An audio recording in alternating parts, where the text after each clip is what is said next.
Early life and success of Jensen Huang. Huang was born in Taipei, Taiwan, on February 17, 1963, and moved to the southern city of Tainan as a child. He is the younger of two sons of Huang Xingtai, a chemical engineer at an oil refinery, and Lo Tsai-su, a schoolteacher. They were a middle-class Taiwanese family that relocated often. Each day, Jensen's mother randomly selected 10 words from the dictionary to teach her sons English. When he was 5 years old, Huang's family moved to Thailand to support his father's refinery work and remained there for approximately 4 years. He attended Ruam Rudi International School while in Bangkok. In the late 1960s, Xingtai traveled from Taiwan to New York City to train under an air conditioning company and, after returning home, resolved to send his sons to the United States. At age 9, Jensen, despite not being able to speak English, was sent by his parents to live in the U.S. He and his older brother moved in 1973 to reside with an uncle in Tacoma, Washington, escaping widespread social unrest in Thailand. Both Huang's aunt and uncle were recent immigrants to Washington state. They accidentally enrolled him and his brother in the Oneida Baptist Institute, a religious reform academy in Kentucky for troubled youth, mistakenly believing it to be a prestigious boarding school. In order to afford the academy's tuition, Jensen's parents sold nearly all their possessions. When he was 10 years old, Huang lived with his brother in the Oneida boys' dormitory. Each student was expected to work every day, and his older brother was assigned to perform manual labor on a nearby tobacco farm. Because he was too young to attend classes at the Reform Academy, Huang was educated at a separate public school, the Oneida Elementary School in Oneida, Kentucky, arriving as an undersized Asian immigrant with long hair and heavily accented English, and was frequently bullied and beaten.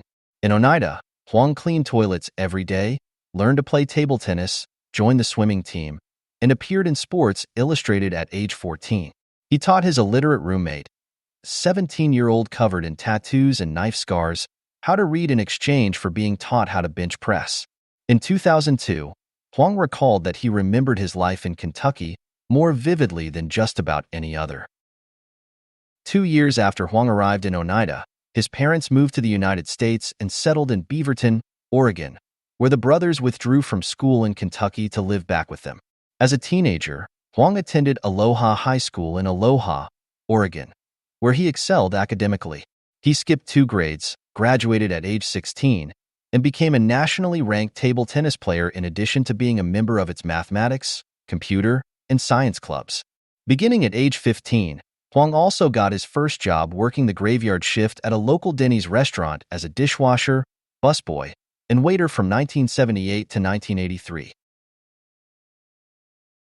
After high school, Huang chose to enroll in Oregon State University due to its low in-state tuition. He studied electrical engineering and computer science and graduated with a Bachelor of Science in 1984 at age 20. He later recalled, "I was the youngest kid in school and class, and the only student who looked like a child." Years later, while working as a microchip designer in Silicon Valley, he concurrently pursued graduate night classes at Stanford University, where he earned a master's degree in electrical engineering in 1992. When business began to slow for Sun Microsystems after 1990, Huang, along with Preem and Malachowski, each resigned their jobs to pursue a venture together in making graphics chips for PC games. They initially named their new company Envision, until Huang suggested that the company be named Nvidia, based on the Latin word Nvidia, as Preem wanted competitors to turn green with envy. The three met frequently in 1992 at a Denny's roadside diner in East San Jose to formulate a business plan. Huang chose for them to meet at Denny's due to his prior work experience at the restaurant chain and because it was quieter than home and had cheap coffee.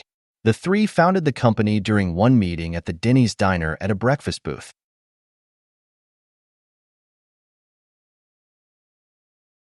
To formally incorporate the company, Huang found a lawyer, James Gaither of Cooley Godward, who demanded the $200 in cash in Huang's pockets to capitalize the company. After that meeting, Huang went back to Preem and Malachowski to ask each of them for $200 for their respective shares of the company, which meant that Nvidia's initial capital was $600. On April 5, 1993, Huang personally signed Nvidia's original articles of incorporation into effect. Although he left LSI, Huang remained in good standing with the company and was able to secure funding for Nvidia from LSI's CEO, Wilfred Corrigan, who introduced Huang to venture capitalist Don Valentine.